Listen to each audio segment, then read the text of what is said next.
ਸਵਾਗਤ ਹੈ PTC news ਵਿੱਚ ਸਾਰੇ ਦਰਸ਼ਕਾਂ ਦਾ। ਮੈਂ ਹਰਪ੍ਰੀਤ ਸਿੰਘ। ਤੁਸੀਂ ਦੇਖ ਰਹੇ ਹੋ ਚਿਤਕਾਰਾ ਯੂਨੀਵਰਸਿਟੀ ਪ੍ਰੈਜ਼ੈਂਟਸ ਵਿਚਾਰ ਤਕਰਾਰ, ਪੰਜਾਬ ਦੇ ਵਿੱਚ ਸਭ ਤੋਂ ਵੱਧ ਵੇਖਿਆ ਜਾਣ ਵਾਲਾ ਸ਼ੋਅ। ਤੇ ਅੱਜ ਗੱਲ ਉਸ ਖਬਰ ਦੀ ਕਰਾਂਗੇ ਜਿਸ ਤੇ ਸਿਆਸੀ ਸਫ਼ਿਆਂ ਦੇ ਵਿੱਚ ਚਰਚਾ ਸਿਖਰਾਂ ਤੇ ਆ। ਅਰਵਿੰਦ ਕੇਜਰੀਵਾਲ ਜ਼ਮਾਨਤ ਮਿਲੀ, ਬੜੀ ਮੁਸ਼ੱਕਤ ਕਰਨੀ ਪਈ, ਜ਼ਮਾਨਤ ਆਖਰਕਾਰ ਮਿਲ ਗਈ। ਬਹੁਤ ਸਖਤ ਸ਼ਰਤਾਂ ਲੱਗੀਆਂ, ਉਹਨਾਂ ਸ਼ਰਤਾਂ ਦੇ ਆਧਾਰ ਤੇ ਜ਼ਮਾਨਤ ਮਿਲੀ ਤੇ ਜ਼ਮਾਨਤ ਤੇ ਬਾਹਰ ਆਉਂਦਿਆਂ ਹੀ ਅਰਵਿੰਦ ਕੇਜਰੀਵਾਲ ਨੇ ਇੱਕ ਵੱਡਾ ਐਲਾਨ ਕਰ ਦਿੱਤਾ। ਅਰਵਿੰਦ ਕੇਜਰੀਵਾਲ ਕਹਿੰਦੇ ਨੇ ਕਿ ਮੈਂ ਸੀਐਮ ਦੀ ਕੁਰਸੀ ਛੱਡਣ ਜਾ ਰਿਹਾ। ਜੀ ਹਾਂ, ਉਹ ਕਹਿੰਦੇ ਨੇ ਕਿ ਮੈਂ ਮੁੱਖ ਮੰਤਰੀ ਦੀ ਕੁਰਸੀ ਛੱਡਣ ਜਾ ਰਿਹਾ ਕਿਉਂਕਿ ਲੋਕਾਂ ਦਾ ਵਿਸ਼ਵਾਸ ਹੈ ਜਿਹੜਾ ਉਹ ਸਾਡੇ ਤੇ ਬਣਿਆ ਰਹਿਣਾ ਬਹੁਤ ਜ਼ਰੂਰੀ ਹੈ। ਜੇਲ੍ਹ ਦੇ ਵਿੱਚ ਰਹਿ ਕੇ ਵੀ ਸਰਕਾਰ ਚਲਾਈ ਜਾ ਸਕਦੀ ਸੀ, ਇਸ ਕਰਕੇ ਮੈਂ ਅਸਤੀਫਾ ਨਹੀਂ ਦਿੱਤਾ। ਪਰ ਹੁਣ ਜਿੱਦਾਂ ਦੀਆਂ ਬੰਦਿਸ਼ਾਂ ਲੱਗੀਆਂ ਹੋਈਆਂ ਨੇ, ਉਹਨਾਂ ਬੰਦਿਸ਼ਾਂ ਦੇ ਤਹਿਤ ਸਰਕਾਰ ਚਲਾਉਣੀ ਔਖੀ ਹੈ, ਇਸ ਕਰਕੇ ਮੈਂ ਸੀਐਮ ਦੇ ਅਹੁਦੇ ਤੋਂ ਅਸਤੀਫਾ ਦੇਣਾ। ਇਹ ਐਲਾਨ ਜਦੋਂ ਉਹਨਾਂ ਨੇ ਕੀਤਾ ਤਾਂ ਇੱਕ ਵੱਡਾ ਸਿਆਸੀ ਭੁਚਾਲ ਆ ਗਿਆ। ਬਹੁਤ ਸਾਰੇ ਲੋਕ ਕਹਿੰਦੇ ਨੇ ਕਿ ਸਿਆਸੀ ਮਜਬੂਰੀ ਬਣ ਗਈ ਸੀ। ਪੋਲੀਟੀਕਲ ਪਾਰਟੀਆਂ ਕਹਿੰਦੀਆਂ ਕਿ ਅਰਵਿੰਦ ਕੇਜਰੀਵਾਲ ਦੀ ਇਹ ਮਜਬੂਰੀ ਬਣ ਚੁੱਕੀ ਸੀ ਕਿ ਉਹਨਾਂ ਨੂੰ ਆਪਣਾ ਅਹੁਦਾ ਛੱਡਣਾ ਹੀ ਪੈਣਾ ਸੀ। ਸੋ ਅਰਵਿੰਦ ਕੇਜਰੀਵਾਲ ਨੇ ਜ਼ਮਾਨਤ ਮਿਲਣ ਤੋਂ ਬਾਅਦ ਕਿ ਇਹ ਇੱਕ ਸਿਆਸੀ ਕਾਰਡ ਖੇਡਿਆ। ਕੇਜਰੀਵਾਲ ਨੇ ਆਪ ਦੇ ਦਫ਼ਤਰ ਪਹੁੰਚ ਕੇ ਇੱਕ ਵੱਡਾ ਐਲਾਨ ਕੀਤਾ ਤੇ ਕਿਹਾ ਕਿ ਮੁੱਖ ਮੰਤਰੀ ਦੇ ਅਹੁਦੇ ਤੋਂ ਅਸਤੀਫਾ ਦੇ ਦੇਵਾਂਗਾ। ਨਾਲ ਹੀ ਉਹਨਾਂ ਨੇ ਇਹ ਵੀ ਕਿਹਾ ਕਿ ਜੇਲ੍ਹ 'ਚ ਰਹਿ ਕੇ ਸਰਕਾਰ ਚਲਾਈ ਜਾ ਸਕਦੀ ਸੀ, ਇਸ ਲਈ ਅਸਤੀਫਾ ਨਹੀਂ ਦਿੱਤਾ। ਮੈਂ ਹਰ ਵਾਰ ਈਮਾਨਦਾਰੀ ਦਾ ਸਬੂਤ ਦਿੱਤਾ। ਅਰਵਿੰਦ ਕੇਜਰੀਵਾਲ ਅਸਤੀਫੇ ਦੇਣ ਦੇ ਐਲਾਨ ਦੇ ਨਾਲ ਕੇਜਰੀਵਾਲ ਨੇ ਇੱਕ ਮੰਗ ਵੀ ਕੀਤੀ। ਉਹਨਾਂ ਨੇ ਕਿਹਾ ਕਿ 2025 ਫਰਵਰੀ ਦੇ ਵਿੱਚ ਹੋਣ ਵਾਲੀਆਂ ਦਿੱਲੀ ਵਿਧਾਨ ਸਭਾ ਚੋਣਾਂ ਨੂੰ ਨਵੰਬਰ ਦੇ ਵਿੱਚ ਕਰਵਾਇਆ ਜਾਵੇ। ਸਮੇਂ ਤੋਂ ਪਹਿਲਾਂ ਕੇਜਰੀਵਾਲ ਚੋਣਾਂ ਕਰਾਉਣ ਦੀ ਮੰਗ ਕਰ ਰਹੇ ਨੇ। ਉਹਨਾਂ ਨੇ ਕਿਹਾ ਕਿ ਜਨਤਾ ਫਿਰ ਤੋਂ ਆਪ ਦੀ ਇਮਾਨਦਾਰੀ ਨੂੰ ਹੀ ਜਿਤਾਏਗੀ। ਮਹਾਰਾਸ਼ਟਰ ਚੋਣਾਂ ਦੇ ਨਾਲ ਦਿੱਲੀ ਵਿਧਾਨ ਸਭਾ ਚੋਣਾਂ ਕਰਾਉਣ ਦੀ ਉਹਨਾਂ ਨੇ ਮੰਗ ਕੀਤੀ ਹੈ। ਹਾਲਾਂਕਿ ਇਲੈਕਸ਼ਨ ਕਮਿਸ਼ਨ ਨੇ ਇਸ ਪ੍ਰਸਤਾਵ ਨੂੰ ਠੁਕਰਾ ਦਿੱਤਾ। ਇਲੈਕਸ਼ਨ ਕਮਿਸ਼ਨ ਨੇ ਕਿਹਾ ਕਿ ਸਮੇਂ ਤੋਂ ਪਹਿਲਾਂ ਦਿੱਲੀ ਦੇ ਵਿੱਚ ਚੋਣਾਂ ਨਹੀਂ ਹੋਣਗੀਆਂ। ਹਰਿਆਣਾ, ਜੰਮੂ ਕਸ਼ਮੀਰ, ਮਹਾਰਾਸ਼ਟਰ, ਉੱਤਰਾਖੰਡ ਦੀਆਂ ਚੋਣਾਂ ਜੋ ਹੋ ਰਹੀਆਂ ਨੇ ਉਹ ਆਪਣੇ ਸਮੇਂ ਤੇ ਹੀ ਹੋਣਗੀਆਂ ਔਰ ਦਿੱਲੀ ਦੀ ਜਿਹੜੀ ਇਲੈਕਸ਼ਨ ਹੈ ਉਹ ਆਪਣੇ ਸਮੇਂ ਤੇ ਹੀ ਹੋਵੇਗੀ। ਉਸ ਦੇ ਵਿੱਚ ਕੋਈ ਫੇਰਬਦਲ ਨਹੀਂ ਕੀਤਾ ਜਾਏਗਾ। ਬਹੁਤੀਆਂ ਪਾਰਟੀਆਂ ਕਹਿ ਰਹੀਆਂ ਕਿ ਦੇਖੋ ਇਹਨਾਂ ਨੇ ਸਿੰਪਥੀ ਵੋਟ ਲੈਣੀ ਸੀ, ਇਸ ਕਰਕੇ ਡਿਮਾਂਡ ਕਰਨੇ ਕਿ ਪਹਿਲਾਂ ਇਲੈਕਸ਼ਨ ਕਰਾ ਦਿੱਤੀ ਜਾਵੇ। ਕਿ ਦੇਖੋ ਇਹ ਕਹਿ ਰਹੇ ਨੇ ਲਗਾਤਾਰ ਆਮ ਆਦਮੀ ਪਾਰਟੀ ਦੀ ਦਿੱਲੀ ਇਕਾਈ ਇਹ ਕਹਿ ਰਹੀ ਹੈ ਕਿ ਸਰਕਾਰ ਸਾਨੂੰ ਕੰਮ ਕਰਨ ਨਹੀਂ ਦੇ ਰਹੀ।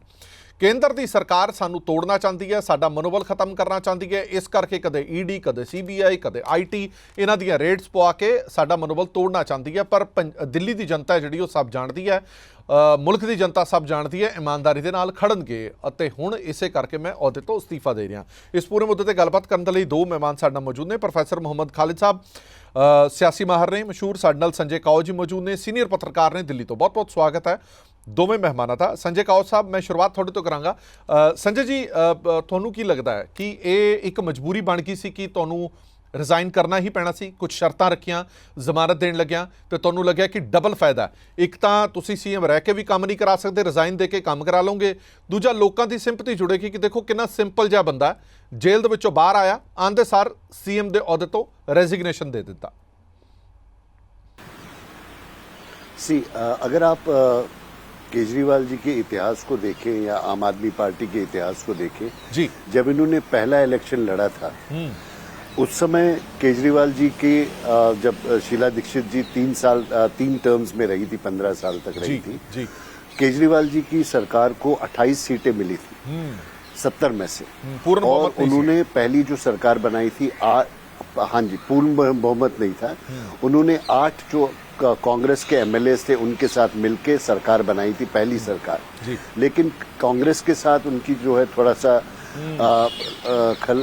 ठीक बैठा नहीं उनका ठीक, तो 49 दिन के बाद ही केजरीवाल जी ने रिजाइन कर दिया। जी। उस समय काफी लोगों ने सवाल उठाया कि केजरीवाल जी को रिजाइन नहीं करना चाहिए, लेकिन अगर आपको याद होगा उस रिजिग्नेशन के बाद जब केजरीवाल ने पहला इलेक्शन, दूसरा इलेक्शन लड़ा, उस इलेक्शन में केजरीवाल जी ने इतिहास रच दिया इंडियन पॉलिटिक्स में। 70 में से 67 सीट्स जो हैं आम आदमी पार्टी ने जीती, और उस समय बीजेपी को सिर्फ 3 सीटें मिली और कांग्रेस जो है 0 पे आ गया। अब अभी जो है जी, हाल फिलहाल में काफी समय से ईडी और सीबीआई के केसेस, सीबीआई की टीम्स जो हैं केसेस रजिस्टर हुई हैं। पहले केजरीवाल जी के जो राइट हैंड मैन हैं मनीष सिसोदिया जी, जो कि वन ऑफ द फाउंडर्स हैं आपके, वो अंदर चले गए। वो काफी 1-1.5 साल जेल में रहे, अभी उनको भी बेल मिली है। उसके बाद केजरीवाल जी खुद, जो कि कभी सोच नहीं सकते थे, वो भी जेल चले गए, 5-6 महीना जेल में रहे। और लोगों ने सवाल उठाने शुरू किए कि केजरीवाल जी जो है कुर्सी, अब ये वो वाले केजरीवाल नहीं है जो कुर्सी छोड़ के चले जाए, कुर्सी को ठुकरा देंगे, ये कुर्सी के पीछे भागने वाले हैं। और इसलिए अब उन्होंने जब ये इस्तीफा दिया तो ये लोग कुछ पॉलिटिकल सर्कल्स में कहते हैं मास्टर स्ट्रोक पे हैं। इससे बहुत सी सीट लोग जो उनको डिमांड कर रहे थे कि ये रिजिग्नेशन दे, उनके मुंह उन्होंने बंद कर दिए। बिकॉज ये रिजिग्नेशन दे के उन्होंने एक चीज साबित कर दिया कि अब वो फिर से गेम में आ गए। और अब दूसरा चीज, अब ये सवाल ये है कि अपने जो ये चीफ मिनिस्टरशिप 2-3 महीने के लिए वो किसको देते हैं। जैसे कि बीजेपी वाले कह रहे हैं कि वो शायद सुनीता केजरीवाल जी अपनी धर्मपत्नी को देने चाहते हैं। अगर वो वैसा कुछ होता है तो फिर सियासी जो पॉलिटिक्स है फिर गर्मा जाएगा। परिवारवाद नहीं होता है तो फिर किसको? एक छोटा सा सवाल संजय जी मुझे और पूछना है, आपको क्या लगता है इस सिनेरियो में ये जो कुछ भी कार्ड खेला जा रहा है इसका फायदा होगा या नुकसान होगा? मतलब जब पहले की बात थी, पहले की बात थोड़ी अलग थी, तब आप कह रहे थे देखो हमें सरकार नहीं चलाने दे रहे इसलिए हमने रिजाइन कर दिया। आज फिर इतने सालों बाद आप फिर दोबारा वही मुहाने पे खड़े हो गए हो कि देखो जी हमें सरकार नहीं चलाने दे रहे। तब आप बोल रहे थे पूर्ण बहुमत नहीं है इसलिए नहीं चलने दे रहे, अब तो आपके पास पूर्ण बहुमत है, अब भी आपका राग वही है। देखिए आप अब पहले जो है 5 साल सरकार पूरी चला चुके हो, अब आप 4 साल और चला चुके, उसके बाद एमसीडी में भी आपकी सरकार है। लेकिन जो हालत दिल्ली की सड़कों की, दिल्ली में जब फ्लड हुए, जब बारिश गिरी और वाटर लॉगिंग हुई, वो लोग भूलेंगे नहीं। अब जैसे डेंगू मलेरिया आने वाला है, अगर इस सीजन में आप हॉस्पिटल्स पे कंसंट्रेट नहीं करोगे और अगर फिर डेंगू मलेरिया जैसे डेंगू के केसेस आने लगे और फिर से ये काम नहीं किए तो लोग जो, देखिए बेवकूफ आप एक बार बना सकते हो, 2 बार बना सकते हो, बार बार नहीं बना सकते। Public to be very honest, Delhi की जो जनता है बहुत मेच्योर्ड है। वो आपको मैंडेट तभी देगी जब आप डिलीवर करोगे। और सिर्फ इस बहाने क्योंकि आप 6 महीने जेल में रहे, आपने इस्तीफा नहीं दिया, दैट डजंट मीन कि आपको वो माफ करेगी। लेकिन अब आपने इस्तीफा दिया है, इवन आपके पास 2-3 महीने हैं, इन 2-3 महीनों में भी आपको डिलीवर करना पड़ेगा, आपको काम करना जो भी, बिकॉज फिर इलेक्शन कमीशन आ जाएगा, जब नोटिफाई इलेक्शन हो जाएंगे फिर आप कुछ नहीं कर पाओगे। अब आपने एक पहले ही एक लोकसभा इलेक्शन से पहले बोला था 1000 रुपए हम महिलाओं के खाते में डालेंगे, वो आज तक आपने नहीं किया। आपको ये तुरंत पहला काम करना चाहिए, कैबिनेट बुला के 1000 रुपए महिलाओं के खाते में डालना चाहिए। बिजली आपने सस्ती करी, पानी आपने फ्री कर दिया और आपने महिलाओं को जो है मैं समझ गया बसों में जो है संजय जी आपकी बात समझ गया। आप कहना चाहते हो कि अब डिलीवर करना पड़ेगा, बातों से पेट नहीं भरने वाला, या आप ये सोचो कि आपको सिंपैथी वोट मिल जाएगी, वो नहीं भरना। ठीक है, मैं आ गया वापिस आपके पास। खालिद साहब मेरे वो नहीं, बिकॉज एमसीडी आपके पास है, एमसीडी में पूरा कंट्रोल आपके पास है, आपको डिलीवर करना पड़ेगा। मैंने चंगी तरह याद है कि आम आदमी पार्टी ਜਦੋਂ ਪਹਿਲਾ ਚੋਣਾਂ ਦੇ ਵਿੱਚ ਆਈ ਸੀ ਉਦੋਂ ਸਭ ਤੋਂ ਪਹਿਲਾ ਬਹਾਨਾ ਕੀ ਸੀਗਾ, ਸਾਡੇ ਕੋਲ ਪੂਰਨ ਬਹੁਮਤ ਨਹੀਂ, ਅਸੀਂ ਸਰਕਾਰ ਨਹੀਂ ਚਲਾ ਪਾਏ, ਮੈਨੂੰ ਫੈਸਲੇ ਨਹੀਂ ਕਰਨ ਦਿੱਤੇ ਜਾ ਰਹੇ ਕਾਂਗਰਸ ਵੱਲੋਂ, ਇਸ ਕਰਕੇ ਮੈਂ ਰਿਜ਼ਾਈਨ ਕਰ ਰਿਹਾ, ਮੈਨੂੰ ਪੂਰਨ ਬਹੁਮਤ ਦਿੱਤਾ ਜਾਵੇ। ਲੋਕਾਂ ਨੇ ਪੂਰਨ ਬਹੁਮਤ ਦਿੱਤਾ, ਸਰਕਾਰ ਬਣਾਈ, ਉਸ ਤੋਂ ਬਾਅਦ ਫਿਰ ਦੁਬਾਰਾ ਪੂਰਨ ਬਹੁਮਤ ਦਿੱਤਾ, ਸਰਕਾਰ ਬਣਾਈ, ਫਿਰ ਇੱਕ ਹੋਰ ਬਹਾਨਾ ਐਮਸੀਡੀ ਬੀਜੇਪੀ ਕੋਲ ਹੈ, ਅਸੀਂ ਕੁਝ ਕਰ ਨਹੀਂ ਪਾਉਂਦੇ, फिर एमसीडी भी देती। दूसरी बार 70 में से 62 सीट्स आई, पहली बार 67, दूसरी बार 62 मेजॉरिटी देती। और एमसीडी में भी अब आप हो। ਖਾਲਿਦ ਸਾਹਿਬ ਤੁਹਾਨੂੰ ਕਿਵੇਂ ਲੱਗਦਾ ਹੈ ਇਹ ਸਾਰਾ ਕੁਝ ਵੀ ਜੋ ਚੱਲ ਰਿਹਾ ਹੈ ਇਹਦੇ ਵਿੱਚ ਇੱਕ ਥੋੜੀ ਜਿਹੀ ਗੇਮ ਸਮਝਣ ਵਾਲੀ ਖਾਲਿਦ ਸਾਹਿਬ, ਕਿਉਂਕਿ ਜੋ ਗੱਲਾਂ ਵਾਰ-ਵਾਰ ਆਮ ਆਦਮੀ ਪਾਰਟੀ ਵੱਲੋਂ ਕੀਤੀਆਂ ਜਾ ਰਹੀਆਂ ਨੇ, ਕਾਂਗਰਸ ਵੱਲੋਂ ਵੀ ਕਿਤੇ ਨਾ ਕਿਤੇ ਉਹ ਗੱਲਾਂ ਕੀਤੀਆਂ ਜਾਂਦੀਆਂ ਨੇ ਕਿ ਦੇਖੋ ਜਿੱਥੇ ਨੌਨ ਬੀਜੇਪੀ ਗਵਰਨਮੈਂਟ ਹੈ ਉਹ ਚੱਲਣ ਨਹੀਂ ਦਿੱਤੀ ਜਾਂਦੀ, ਉੱਥੇ ਹਮੇਸ਼ਾ ਸੈਂਟਰ ਬਾਮ ਰੋੜ ਕੇ ਰੱਖਦਾ, ਉਹਨਾਂ ਨੂੰ ਤੰਗ ਕਰਦਾ, ਉਹਨਾਂ ਦੇ ਫੰਡ ਰੋਕ ਲਿੱਤੇ ਜਾਂਦੇ ਨੇ। ਆਪਾਂ ਪੰਜਾਬ ਦੀ ਉਦਾਹਰਨ ਲੈ ਲਈਏ, ਆਰਡੀਐਫ ਰੋਕਿਆ, ਐਨਐਚਐਮ ਦੇ ਫੰਡ ਰੋਕੇ, ਇਹ ਸਾਰੀਆਂ ਗੱਲਾਂ ਇਸ ਕਰਕੇ ਕੀਤੀਆਂ ਜਾਂਦੀਆਂ ਨੇ ਕਿ ਇੱਥੇ ਨੌਨ ਬੀਜੇਪੀ ਸਰਕਾਰ ਹੈ। ਇਹ ਜਿਹੜਾ ਟਰੰਪ ਕਾਰਡ ਖੇਡ ਰਿਹਾ ਹੈ ਇਸ ਵਾਰ ਫਿਰ ਤੋਂ, ਕੀ ਤੁਹਾਨੂੰ ਲੱਗਦਾ ਹੈ ਕਿ ਇਸ ਵਾਰ ਚੱਲ ਪਾਏਗਾ? ਜੀ ਹਰਪ੍ਰੀਤ ਜੀ, ਇਸ ਤਰ੍ਹਾਂ ਹੈ ਕਿ ਪਹਿਲਾਂ ਜਿਹੜਾ ਅਸਤੀਫਾ ਸੀਗਾ ਉਹ ਬਿਲਕੁਲ ਦੂਸਰੇ ਹਾਲਾਤ ਦੇ ਵਿੱਚ ਸੀਗਾ, ਅੱਜ ਦਾ ਜਿਹੜਾ ਅਸਤੀਫਾ ਹੈ ਬਿਲਕੁਲ ਦੂਸਰੇ ਹਾਲਾਤ ਦੇ ਵਿੱਚ, ਦੋਨਾਂ ਨੂੰ ਕੰਪੇਅਰ ਨਹੀਂ ਕੀਤਾ ਜਾ ਸਕਦਾ। ਜੀ ਪਹਿਲੇ ਅਸਤੀਫੇ ਦੇ ਵਿੱਚ ਕਾਂਗਰਸ ਦੀ ਸਮਰਥਨ ਸੀਗਾ, ਚਾਹੇ ਉਹਨਾਂ ਨੇ ਮੰਗਿਆ ਜਾਂ ਨਹੀਂ ਮੰਗਿਆ, ਕਾਂਗਰਸ ਨੇ ਸਮਰਥਨ ਦਿੱਤਾ, ਤੁਹਾਡੇ ਕੋਲ ਮੈਜੋਰਿਟੀ ਨਹੀਂ ਸੀ। ਜੀ ਅਗਰ ਤੁਸੀਂ ਕਹਿੰਦੇ ਹੋ ਕਿ ਉਸ ਵੇਲੇ ਸੈਂਟਰ ਨੇ ਸਾਨੂੰ ਨਹੀਂ ਚੱਲਣ ਦਿੱਤਾ, ਇਲੈਕਟਿਡ ਗਵਰਨਮੈਂਟ ਨੂੰ ਫੈਸਲੇ ਨਹੀਂ ਕਰਨ ਦਿੱਤੇ ਜਾ ਰਹੇ, ਅਲਾਉ ਨਹੀਂ ਕੀਤਾ ਜਾ ਰਿਹਾ, ਤਾਂ ਅੱਜ ਵੀ ਸਥਿਤੀ ਤਾਂ ਸੇਮ ਹੀ ਹੈ, ਬਲਕਿ ਉਹਦੇ ਨਾਲੋਂ ਵੀ ਭੈੜੀ ਹੈ, ਕਿਉਂਕਿ ਸੈਂਟਰ ਗਵਰਨਮੈਂਟ ਨੇ ਕਲੀਅਰ ਕਰਤਾ ਹੈ ਕਿ ਸਾਡੇ ਵਾਸਤੇ Delhi government means lieutenant governor, Delhi government ਦਾ ਮਤਲਬ ਜਿਹੜੀ ਹੈਗੀ ਇਲੈਕਟਿਡ ਗਵਰਨਮੈਂਟ ਨਹੀਂ ਹੈ, ਜਿਹੜੀ ਕਿ ਬੜੀ ਅਨਫੋਰਚੂਨੇਟ ਚੀਜ਼ ਹੈ। ਜੀ। ਬੜੀ ਉਹਦੇ ਨਾਲ ਜਿਹੜਾ ਹੈਗਾ ਦਿੱਲੀ ਦੀ ਜਨਤਾ ਕਰਦੀ ਹੈ। ਹੂੰ ਲੇਕਿਨ ਜਿਹੜਾ ਪਹਿਲਾ ਅਸਤੀਫਾ ਸੀਗਾ, ਹੂੰ ਉਸ ਤੋਂ ਬਾਅਦ ਕੇਜਰੀਵਾਲ ਨੇ ਕਿਹਾ ਕਿ ਦੇਖੋ ਜੀ ਮੇਰੇ ਤੇ ਵਿਸ਼ਵਾਸ ਕਰੋ, ਮੈਂ ਅੱਗੇ ਨੂੰ ਅਸਤੀਫਾ ਨਹੀਂ ਦਿਆਂਗਾ ਔਰ ਮੈਂ ਤੁਹਾਡੀ ਪੂਰੀ ਸੇਵਾ ਕਰਾਂਗਾ ਵਗੈਰਾ। ਅੱਜ ਦਾ ਜਿਹੜਾ ਅਸਤੀਫਾ ਹੈ ਉਹ ਮਜਬੂਰੀ ਦੇ ਵਿੱਚ ਹੈ। ਦੇਖੋ ਗੱਲ ਇਹ ਹੈ ਕਿ ਕੋਰਟ ਨੇ ਕਹਿਤਾ ਕਲੀਅਰਲੀ ਕਿ ਕੋਈ ਵੀ ਚੀਜ਼ ਕਨਸਟੀਟਿਊਸ਼ਨ ਦੇ ਵਿੱਚ ਡਿਬਾਰ ਨਹੀਂ ਕਰਦੀ ਕਿ ਸੀਐਮ ਜੇਲ੍ਹ ਦੇ ਵਿੱਚ ਹੋਵੇ ਤੇ ਉਹ ਉਹਨੂੰ ਅਸਤੀਫਾ ਦੇਣਾ ਪਏਗਾ। ਉਹਦੇ ਕੋਲ ਮੈਜੋਰਟੀ ਤੇ ਹੈ।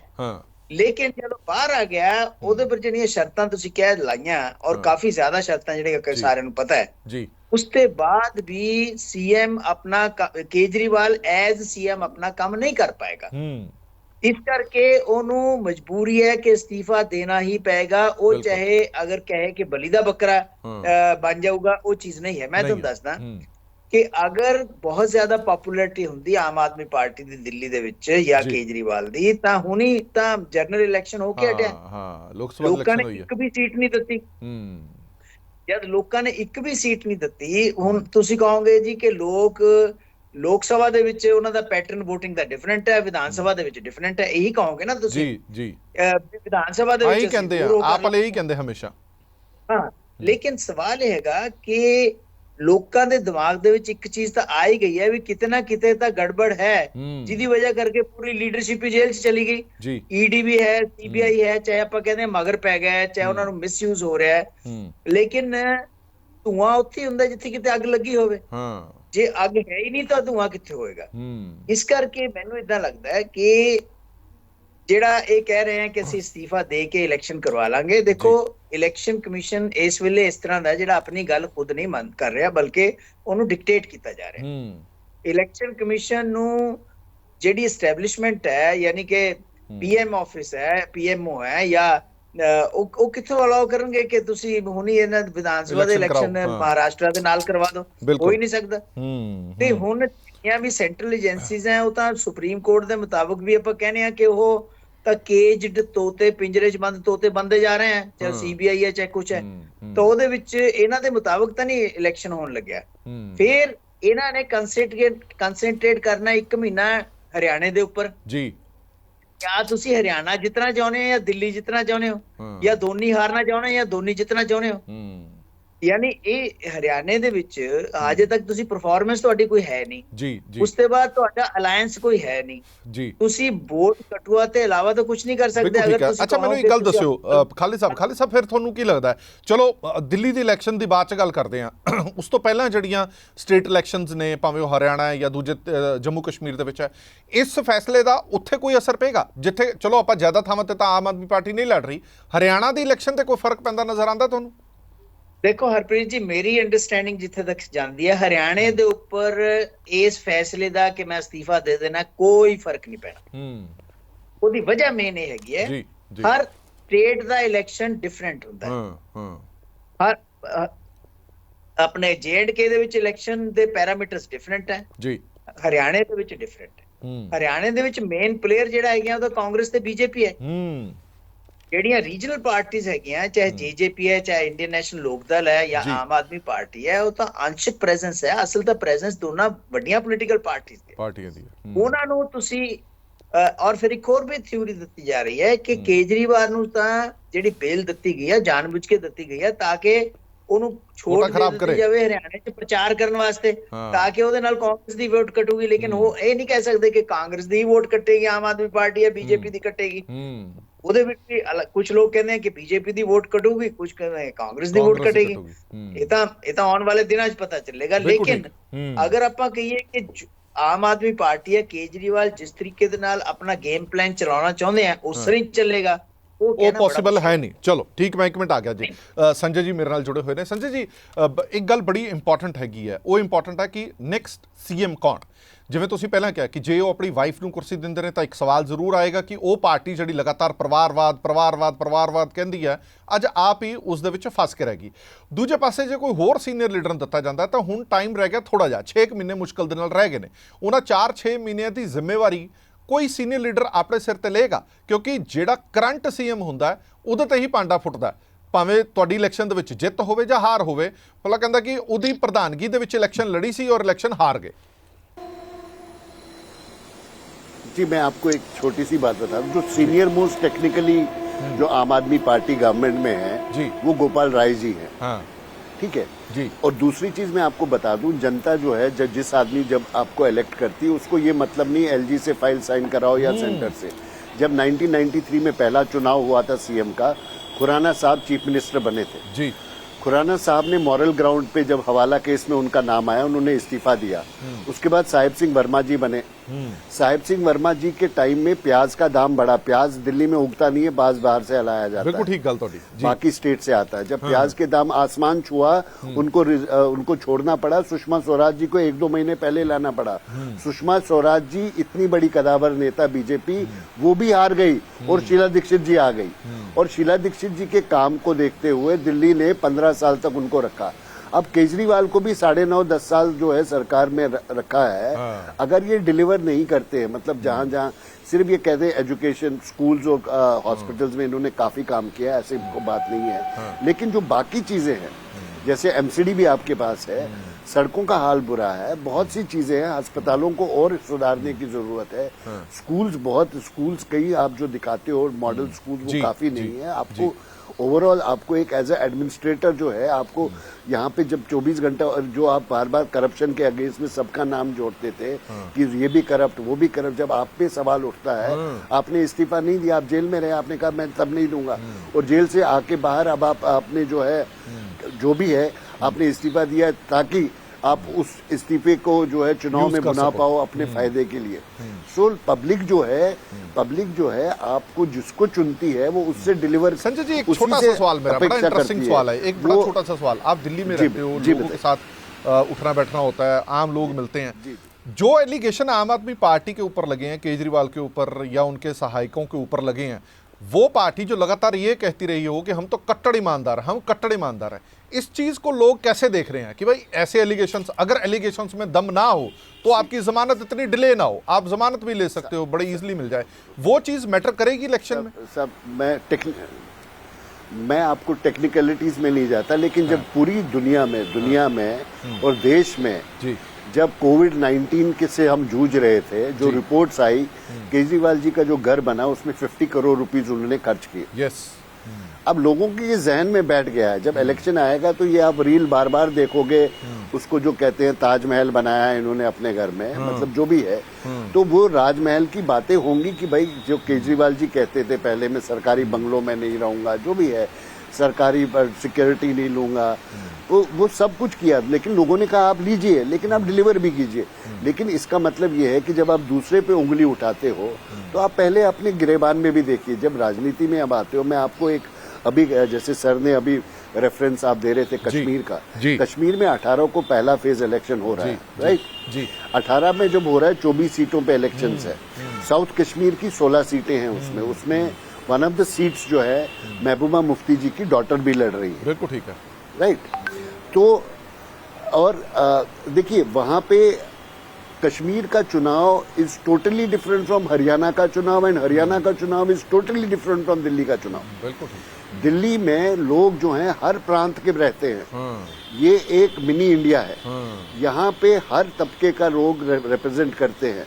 जब केजरीवाल की सरकार बनी तो हर आदमी ने उसको सीने पे सर पे रख के रखा। अगर ये उस पे मतलब खरे नहीं उतरते हैं तो ये वही सरकार है जिसने खुराना जब जैसे बीजेपी को बाहर फेंक दिया था, शीला दीक्षित जी को बाहर फेंक दिया, तो इनको भी बाहर फेंक देंगे।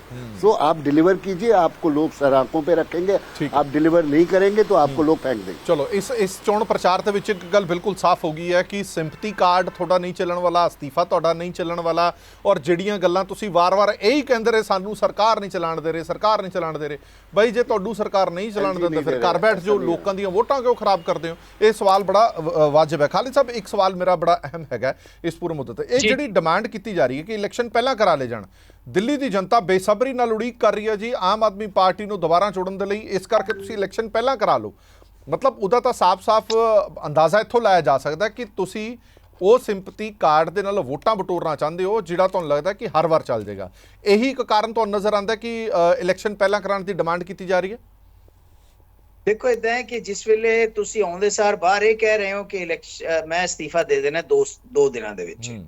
ਹੁਣ ਪਹਿਲੀ ਚੀਜ਼ ਤਾਂ ਇਹ ਹੈ ਕਿ ਤੁਹਾਡਾ ਸਕਸੈਸਰ ਕੌਣ ਹੋਏਗਾ, ਇਹਦੇ ਬਾਰੇ ਇੱਕ ਅੱਧੇ ਦਿਨ ਚ ਫੈਸਲਾ ਹੋ ਜਾਣਾ, ਕਿਉਂਕਿ 2 ਦਿਨਾਂ ਦੇ ਵਿੱਚ ਉਹਨਾਂ ਨੇ ਕਿਹਾ ਮੈਂ ਅਸਤੀਫਾ ਦੇ ਦੇਣਾ ਜੀ। ਜਿਸ ਵੇਲੇ ਤੁਹਾਡਾ ਸੀਐਮ ਬਣ ਗਿਆ, ਜਿਸ ਵੇਲੇ ਤੁਹਾਡੀ ਸਰਕਾਰ ਚੱਲ ਪਈ, ਫਿਰ ਸਿੰਪਥੀ ਫੈਕਟਰ ਕਾਹਦਾ ਰਹਿ ਗਿਆ? ਸਿੰਪਥੀ ਫੈਕਟਰ ਤਾਂ ਹੁੰਦਾ ਵੀ ਸੀਐਮਸ਼ਿਪ ਜਿਹੜੀ ਹੈਗੀ ਆ ਉਹ ਤੋਂ ਕਿਸੇ ਨੇ ਉਤਾਰਤਾ ਫੜ ਕੇ ਕਿ ਤੁਸੀਂ ਕਹਿੰਦੇ ਬੜਾ ਅਨਕਨਸਟੀਟਿਊਸ਼ਨਲ ਹੋਇਆ, ਬਹੁਤ ਗਲਤ ਹੋਇਆ, ਬੜਾ ਧੱਕਾ ਹੋਇਆ। ਤੁਸੀਂ ਆਪ ਅਸਤੀਫਾ ਦੇ ਰਹੇ ਹੋ। ਅਸਤੀਫਾ ਦੇ ਕੇ ਤੁਸੀਂ ਕਹਿ ਰਹੇ ਹੋ ਲੋਕਾਂ ਤੋਂ ਅਸੀਂ ਮੈਂਡੇਟ ਲਵਾਂਗੇ ਕਿ ਅਸੀਂ ਅਸੀਂ ਬਹੁਤ ਜ਼ਿਆਦਾ ਇਮਾਨਦਾਰ ਹਾਂ ਜਾਂ ਨਹੀਂ, ਜਾਂ ਲੋਕ ਫੈਸਲਾ ਕਰਨਗੇ, ਲੋਕਾਂ ਤੋਂ ਸਰਟੀਫਿਕੇਟ ਲੈਣਾ ਜੀ। ਲੋਕਾਂ ਨੂੰ ਹੋਰ ਬਹੁਤ ਕੰਮ ਹੈ, ਬਹੁਤ ਕੰਮ ਹੈ ਲੋਕਾਂ ਨੂੰ। ਲੋਕ ਸਰਟੀਫਿਕੇਟ ਨਹੀਂ ਮੰਨਦੇ, ਜਿਵੇਂ ਅੱਜ ਕੱਲ ਵੱਡੇ ਜਾ ਰਹੇ ਨਾ ਸਰਟੀਫਿਕੇਟ, ਲੋਕ ਕਿਸੇ ਸਰਟੀਫਿਕੇਟ ਨੂੰ ਨਹੀਂ ਵੰਡਦੇ। ਲੋਕਾਂ ਨੇ ਤੇ ਦੇਖਣਾ ਹੈਗਾ ਕਿ ਕਿਆ 10 ਸਾਲ ਦੇ ਵਿੱਚ ਦਿੱਲੀ ਦੀ ਕੋਈ ਕਾਇਆ ਕਲਪ ਹੋਈ? ਤੁਸੀਂ ਸ਼ੀਲਾ ਦੀਕਸ਼ਿਤ ਨੂੰ ਕਹਿੰਦੇ ਥੇ ਵੀ ਉਹਨੇ ਕਰਪਸ਼ਨ ਦੀਆਂ ਧੱਜੀਆਂ ਉਡਾਤੀਆਂ, ਅਸੀਂ ਆਉਂਦੇ ਸਾਰ ਜੇਲ੍ਹ ਚ ਕਰ ਦਿਆਂਗੇ ਸ਼ੀਲਾ ਦੀਕਸ਼ਿਤ ਨੂੰ। ਕਿਆ ਸ਼ੀਲਾ ਦੀਕਸ਼ਿਤ ਦੇ ਅਗੇਂਸਟ ਇੱਕ ਵੀ ਕਨਕਲੂਡਿੰਗ ਫੈਸਲਾ ਹੋਇਆ ਕਿ ਇੱਥੇ ਕਰਪਸ਼ਨ ਹੋਈ ਸੀਗੀ? ਨਹੀਂ ਹੋਇਆ। ਤੇ ਇਸ ਕਰਕੇ ਤੁਸੀਂ ਸਿਰਫ ਜੁਮਲੇ ਜਿਹੜੇ ਹੈਗੇ ਆ ਉਹ ਜੁਮਲੇ ਹੈ ਸਾਰਾ ਕੁਝ। ਔਰ ਤੁਸੀਂ ਪਰਿਵਾਰਵਾਦ ਦੀ ਗੱਲ ਕੀਤੀ ਹੈ, ਮੈਂ ਤੁਹਾਨੂੰ ਦੱਸਦਾ ਹਰਪ੍ਰੀਤ ਜੀ, ਪਰਿਵਾਰਵਾਦ ਵੀ ਜੁਮਲਾ ਹੀ ਹੈ, ਕਿਉਂਕਿ ਹਰ ਪੋਲੀਟੀਕਲ ਪਾਰਟੀ 'ਚ ਪਰਿਵਾਰਵਾਦ ਹੈ।